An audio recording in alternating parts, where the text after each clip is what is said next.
జగనన్నకి ఇప్పుడు మన 5 సంవత్సరాలు మీరు ఓటు ఇచ్చారు. జగనన్నకి ఓటు ఇస్తే దానికి ఈరోజు జగనన్న కానీ వాసుపల్లి గణేష్ గారు కానీ మన ప్రాంత అభివృద్ధి కానీ ప్రతి ప్రజలకి రాష్ట్రం అంతా జగనన్న ఈరోజు పేదవారికి అండగా పేదవారిని పెద్దదారులుగా చేయడమే లక్ష్యంగా ఈరోజు ప్రతి కుటుంబం సుఖ సంతోషాలతో ఉండే విధంగా 5,000 నోటికి వెళ్లే విధంగా ఈరోజు ప్రతి పిల్లలు కూడా బాల కార్మికులు అనే దాన్ని ఈరోజు రూపమాపి ఒక సామాజిక చైతన్య బాధ్యతో మరి వాళ్ళ ముందు ఈరోజు అంబేద్కర్ వేషధారంతో కూడా సోదరులు ముందుకు వచ్చారు. అటువంటి సామాజిక బాధ్యతని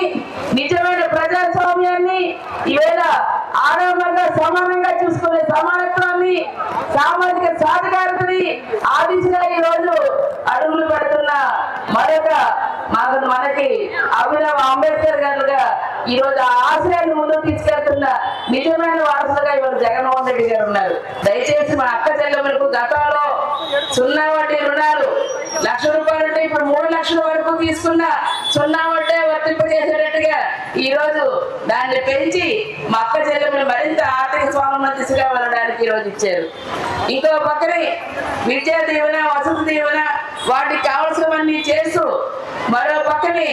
మహిళలకు కావాల్సిన వాటన్నిటితో చేస్తూ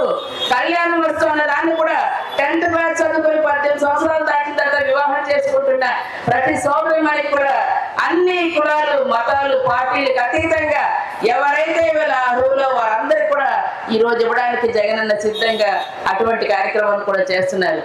ఈవేళ అవుట్ సోర్సింగ్ లో ఎవరు చేస్తున్నారో ఉద్యోగం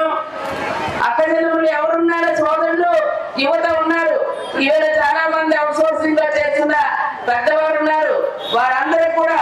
ఈవేళ జగనన్న కానుకగా వారు ప్రత్యేకించి 12,000 ఉన్న వేతనం 25,000 రూపాయలు పెంపు చేసి అవుట్ సోర్సింగ్ ఉద్యోగాలందరికీ కూడా ఇవ్వడం అంటే చిన్న విషయం కాదు. వారి కుటుంబాన్ని నిలబెట్టే ఘనతని ఆ కార్యక్రమాన్ని వారి ఫలితాన్ని గుర్తించి ఈరోజు అవన్నీ కూడా చేయడం కూడా ఒక్కసారి ఆలోచించవలసింది. దయచేసి ఈ రోజు మనందరి ముందు ప్రధానంగా విశాఖపట్నం పరిపాలన రాజధానిగా తీసుకురావడం అనేది కూడా ప్రధాన అంశంగా అజెండాలో ఒక భాగంగా ఈ రోజు తీసుకొచ్చి ముఖ్యమంత్రి గారు మనకి ఇచ్చారు.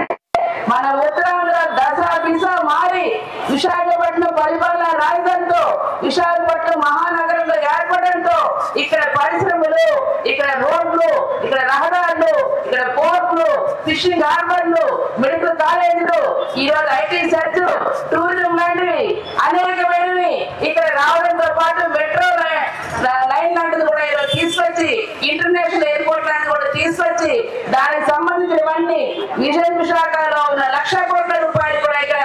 ఈ ప్రాంత అభివృద్ధి కోసం ఈ రోజు పెద్దపీట వేసిన జగనన్నకి మన పిల్లల భవిష్యత్తు, మన భవిష్యత్తు, మన రానున్న తరాల భవిష్యత్తుకి ముందు చూపుతో చేస్తున్న ముఖ్యమంత్రి గారికి ప్రతి ఒక్కటి కూడా